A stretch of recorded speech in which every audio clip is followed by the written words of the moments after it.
ಈಗ ಒಂದಷ್ಟು ಜನ ಕೇಳ್ತಾ ಇದ್ರು, ಈಗ ನೀವೇನೋ ವಿದ್ಯಾಪತಿ ಅದು ಏನೋ ಮಾಡ್ತಾ ಇದ್ದೀರಾ, ವಿದ್ಯಾಪತಿ ಸಿನಿಮಾ ಎಲ್ಲ ಮಾಡ್ತಿದ್ದೀರಾ, ಮತ್ತು ಈ ಥರ ಕ್ಯಾರೆಕ್ಟರ್ ಅಲ್ಲೂ ಮಾಡ್ತಾ ಇದ್ದೀರಾ ಅಂತ ಕೇಳ್ತಾ ಇದ್ರು. ಸೊ ಅದಕ್ಕೆ ಕಾರಣ ಅದೇ, ಯಾಕಂದರೆ ಪಾತ್ರ ಅಷ್ಟು ಚೆನ್ನಾಗಿತ್ತು. ಸೊ ಆ ಪಾತ್ರ ಅಷ್ಟು ಚೆನ್ನಾಗಿದ್ದಾಗ ಅದು ಲೀಡ್ ರೋಲು ಅಥವಾ ಕ್ಯಾರೆಕ್ಟರ್ ರೋಲು ಅನ್ನೋದು ಬಹುಶಃ ಮ್ಯಾಟ್ರ್ ಆಗಲ್ಲ.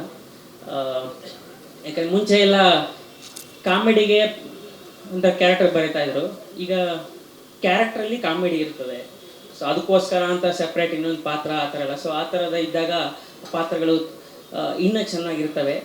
ಐ ಮೀನ್ ಈಗ ಅದೊಂಥರ ಎವಲ್ಯೂಷನ್ ಅಂತಾರಲ್ಲ, ಎವಲ್ಯೂಷನ್ ಅದಿದೆ ಈಗ, ಆ ಥರ ಪಾತ್ರಗಳಿದ್ದಾವೆ ಈಗ. ಸೊ ಅಂಥ ಒಂದು ಪಾತ್ರ ತುಂಬ ಚೆನ್ನಾಗಿ ಬಂದಿದೆ. ಮತ್ತು ಫಸ್ಟು ನಾನು ರೆಫರ್ ಮಾಡಿದ್ದು ಕೃಷ್ಣ ಅವರೇ, ಇಲ್ಲ ಈ ಪಾತ್ರ ಮಾಡಿ ನೀವು ತುಂಬ ಚೆನ್ನಾಗಿದೆ ಅಂತೇಳಿ. Thank you sir. ಮತ್ತು ಚಂದ್ರು ಸರ್, ಅವರು ಈ ಸಿನಿಮಾಗೆ ನಿರ್ಮಾಪಕರು ಹೌದು, ಅಸಿಸ್ಟೆಂಟ್ ಡೈರೆಕ್ಟ್ರು ಹೌದು. ಸೆಟ್ಟಲ್ಲಿ ಪ್ರತಿದಿನ ಹೆಂಗೆ ಒಬ್ಬ ಅಸಿಸ್ಟೆಂಟ್ ಡೈರೆಕ್ಟರ್ ಹೆಂಗೆ ಓಡಾಡ್ತಿರ್ತಾರಲ್ಲ ಹಂಗೆ ಅಷ್ಟು ಚುರುಕಾಗಿ ಸೆಟ್ಟಲ್ಲಿ ಇರ್ತಿದ್ರು. ಮತ್ತು ಈಗ ನೀವು ನೋಡಿದ್ರಿ, ಫಸ್ಟ್ ಶಿವಣ್ಣವ್ರನ್ನ ಕರೆಸಿದ್ರು ಇದಕ್ಕೆ ಸಿನಿಮಾ ಮುಹೂರ್ತಕ್ಕೆ, ಆಮೇಲೆ ಮೈಸೂರಲ್ಲೊಂದು ಪ್ರೆಸ್ ಮೀಟ್ ಮಾಡಿದ್ರು, ಇಲ್ಲಿ ಸುದೀಪ್ ಸರ್ ಬಂದಿದ್ದಾರೆ.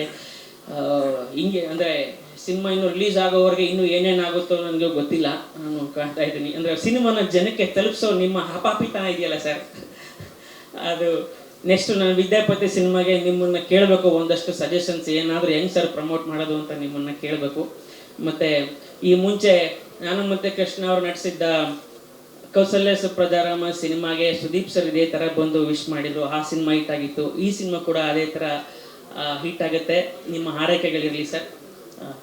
ಥ್ಯಾಂಕ್ ಯು ಎಲ್ರಿಗೂ.